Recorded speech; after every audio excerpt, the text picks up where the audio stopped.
जब हम गूगल का नाम सुनते हैं तो दिमाग में क्या आता है? सिर्फ एक सर्च इंजन? नहीं, गूगल अब इससे कहीं ज्यादा है। ये हमारी डिजिटल जिंदगी का एक ऑपरेटिंग सिस्टम बन चुका है। पर सवाल ये है कि एक यूनिवर्सिटी प्रोजेक्ट जो एक गैराज से शुरू हुआ था, वो खरबों डॉलर की ग्लोबल पावर कैसे बन गया?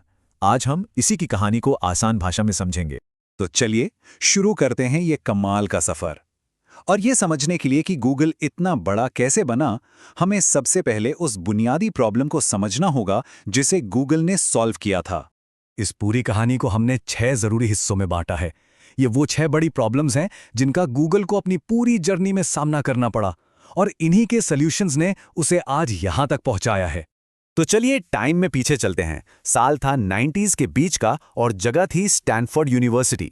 यहाँ 2 स्टूडेंट्स थे, लैरी पेज और सर्गे ब्रिन, जिनके दिमाग में एक ऐसा आइडिया आया जो इंटरनेट पर जानकारी ढूंढने का तरीका हमेशा के लिए बदलने वाला था। और वो आइडिया था पेज रैंक। देखिए, उस जमाने का वेब ना मतलब जानकारी का एक तरह का कबाड़ खाना था। पेज रैंक ने इस पूरे खेल को ही बदल दिया। उसने कहा सिर्फ कीवर्ड्स नहीं, हम अथॉरिटी देखेंगे। मतलब अगर कोई अच्छी भरोसेमंद साइट किसी पेज को लिंक कर रही है तो वो एक वोट जैसा है। इसी ने नतीजों में क्वालिटी और रेलेवेंस को ला दिया। और ये सब कितनी तेजी से हुआ जरा देखिए। सिर्फ 3 साल के अंदर एक यूनिवर्सिटी का प्रोजेक्ट एक प्रॉपर फंडेड कंपनी बन गया। ये दिखाता है कि उनके संस्थापकों का विजन कितना साफ था और आइडिया कितना दमदार। ठीक है, एक बेहतरीन सर्च इंजन तो बन गया, लेकिन सिर्फ अच्छे आइडिया से तो कंपनी चलती नहीं, पैसे भी तो कमाने होते हैं। तो गूगल के सामने अगली और सबसे बड़ी चुनौती थी पैसा कैसे कमाया जाए, वो भी बिना यूजर एक्सपीरियंस को बिगाड़े। उस समय क्या होता था? हर तरफ बेकार परेशान करने वाले बैनर एड्स। गूगल ने कहा नहीं, ये तरीका सही नहीं है।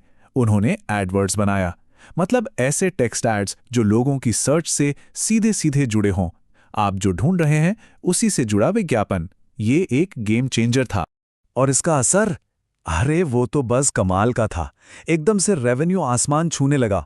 और इसी पैसे की वजह से 2004 में गूगल अपना आईपीओ ला पाया, जिसने कंपनी के जबरदस्त विस्तार का रास्ता खोल दिया।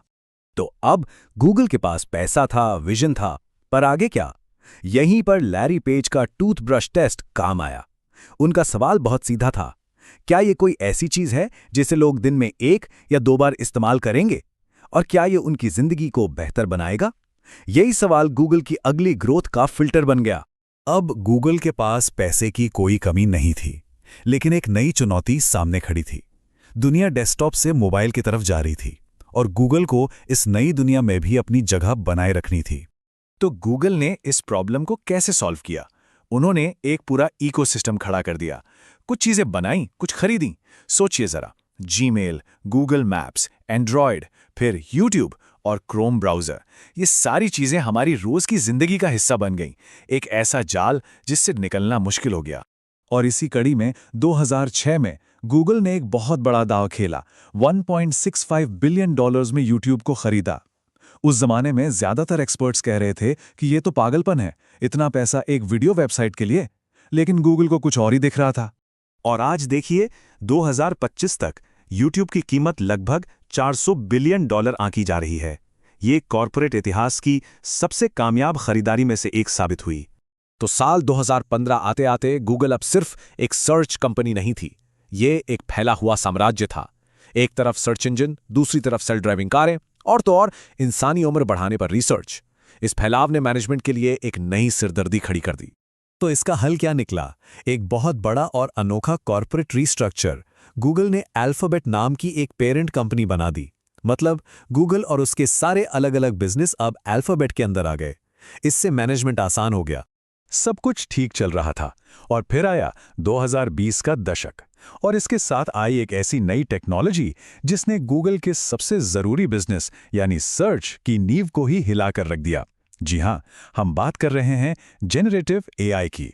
2022 के आखिर में जैसे चैट जीपीटी आया, गूगल के अंदर जैसे हड़कंप मच गया। इसे कोड रेड कहा गया, मतलब इमरजेंसी।